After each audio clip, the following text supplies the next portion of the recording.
Então o caráter é a somatória de tudo aquilo que nós somos. É a nossa marca, é o nosso distintivo, é aquilo que está em nós.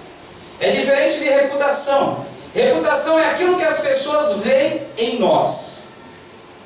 As pessoas veem você uma pessoa de boa ou má reputação. Reputação é aquilo que a pessoa vê em você.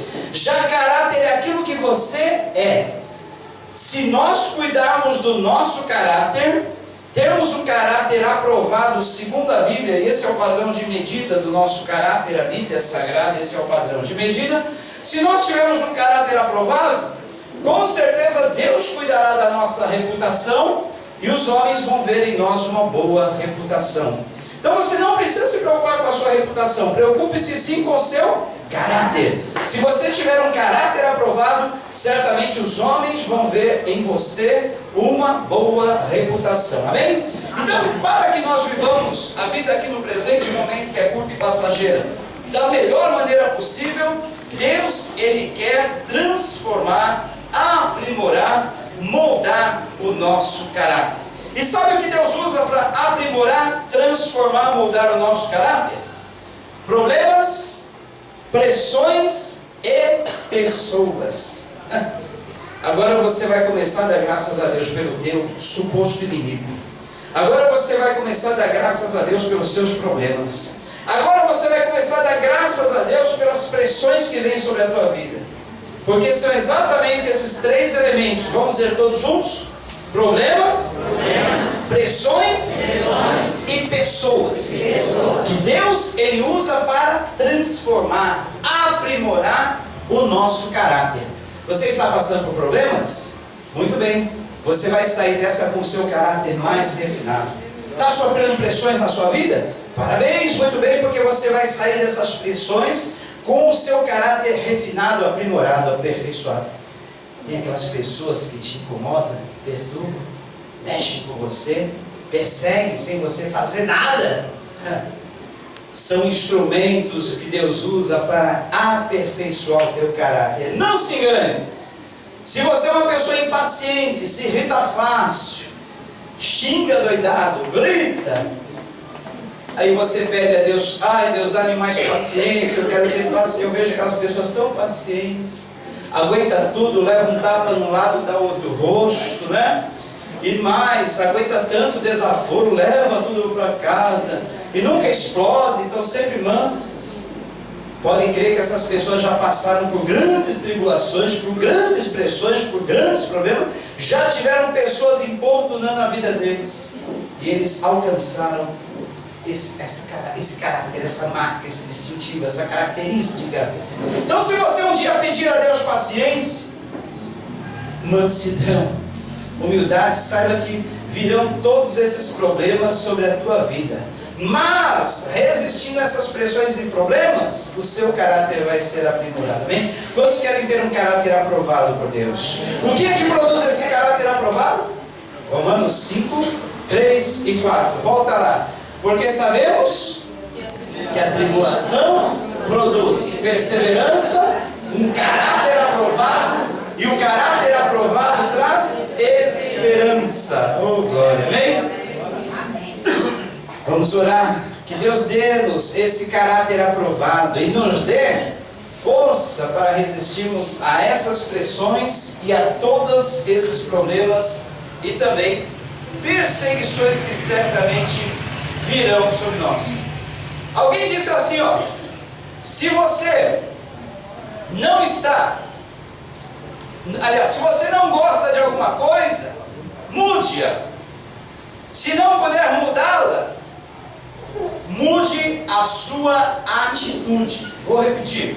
Se você não gosta de alguma coisa, mude essa coisa. Se esforce, faça alguma coisa para mudar essa situação. Mas se você não puder mudar essa situação, mude a sua atitude. Amém? Amém. Muito bem.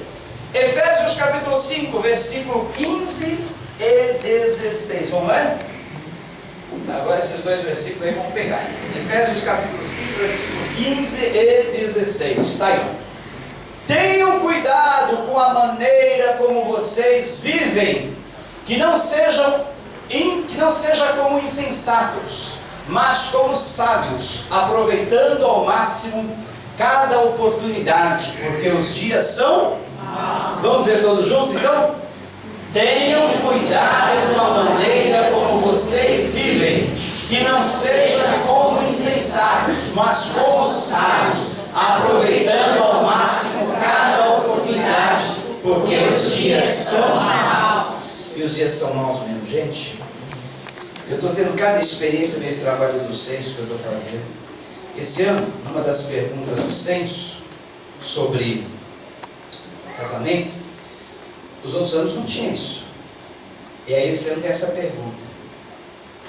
A pessoa, numa família tem a relação de pessoas, e lá numa pessoa, em cada pessoa tem a relação de parentesco. E já peguei 2 casas que eu pergunto para a mulher: fulana de tal é o que tua? E quando a pessoa responde: é minha mulher, me dá uma dor no coração, como se eu estivesse levando uma pancada, um soco, uma facada. Que dias maus a gente está vivendo, gente. Itapema está assim. O lesbianismo está grande. O homossexualismo entre as mulheres cresceu, está crescendo de uma forma horrorosa, vergonhosa. E pior que a gente, na maquininha tem as opções, e esse ano colocaram exatamente essa opção: cônjuge do mesmo sexo. Por quê? Eles querem fazer um levantamento para ver quantos afinal são essa categoria, ou essa aberração, diria melhor, no Brasil. Para quê? Já com vistas à aprovação do sexo entre pessoas do mesmo, o casamento entre pessoas do mesmo sexo. Gente, está terrível, está tão terrível.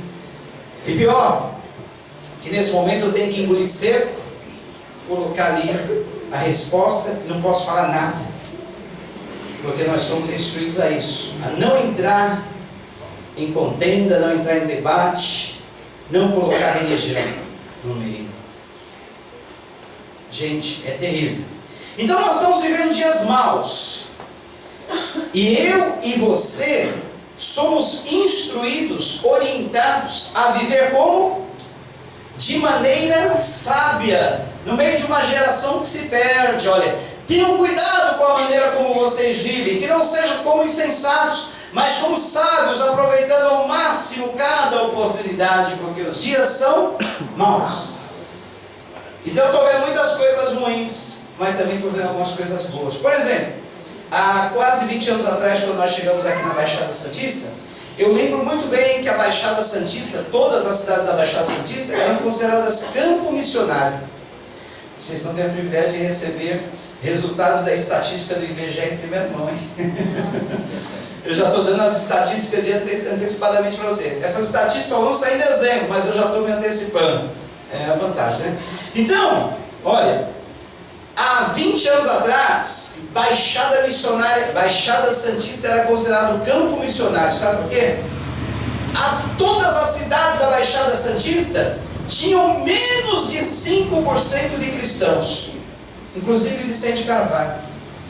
Hoje, nas nossas pesquisas, eu já estou computando 20% de cristãos aqui em Vicente Carvalho. Então, em 15 anos, a população de evangélicos ela quadruplicou, enquanto que a proporção, o crescimento da população não chegou a isso.